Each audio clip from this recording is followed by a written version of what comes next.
Centimetre, 13 centimetre, etcetera 25 centimetre ஆகியவற்றை முறையே பக்க அளவுகளாக கொண்ட 14 கனசதுரங்களின் மொத்த கன அளவை காண்க. ஓகேங்களா? ஸோ கன அளவு அப்படின்னாலே என்ன அர்த்தம் அப்படின்னா கியூப்னு அர்த்தம். ஓகேங்களா? ஸோ கணம் அப்படின்னா கியூப்னு அர்த்தம்.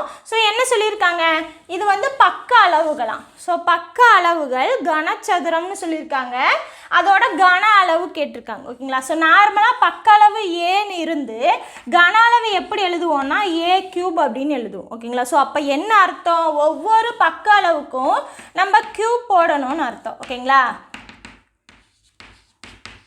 அப்புறம் என்ன சொல்லியிருக்காங்க, இது மொத்த கன அளவை காண்க. மொத்தம்னா என்ன, இது எல்லாத்தையுமே கூட்டணும்னு அர்த்தம். ஓகேங்களா? ஸோ ஒவ்வொன்றுக்கும் கன அளவு இருக்குது, அது எல்லாத்தையும் கூட்டி வர்ற ஆன்சர் என்னன்னு கேட்குறாங்க. ஓகேங்களா? So 12 cube plus 13 cube plus etcetera plus 25 cube. ஓகேங்களா?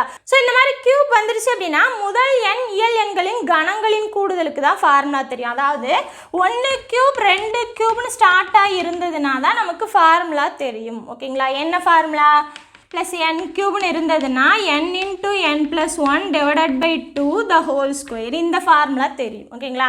இந்த இடத்துல 12லேருந்து இருக்குது. அப்போ என்ன பண்ணிக்கலாம், first 1 cube plus 2 cube plus etcetera plus 25 கியூபில் இருந்து 11 வரைக்கும் கழிச்சிக்கலாம்.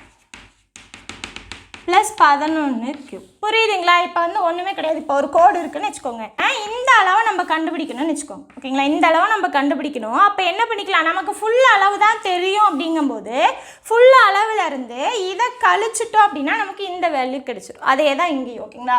ஸோ இதுக்கான தான் நம்மளால் ஃபார்முலா யூஸ் பண்ண முடியும். அதனால் இந்த மாதிரி பிரித்து எழுதிக்கிட்டேன்.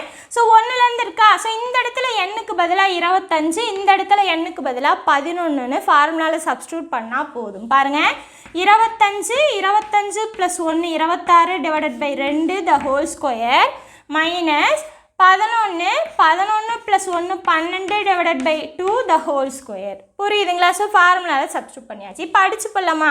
பாருங்கள், அடித்தா இது 13, இதை அடித்தா இது 6. இப்போ 25 இன்ட்டு 13 என்ன வரும், 5 மீதி 1 6 6 1 7 5 2. அப்போ 5 2 3 325 த ஹோல் ஸ்கொயர் மைனஸ் 66 த ஹோல் ஸ்கொயர். 1,05,625 மைனஸ் இந்த வேல்யூ கண்டுபிடிச்சிட்டோம் இல்லையா, 4,356. அப்போ 1,01,269. இதுதான் ஆன்சர். ஓகேங்களா? ஆப்ஷனில் பார்த்தோம் அப்படின்னா நமக்கு டி தான் ஆன்சர்.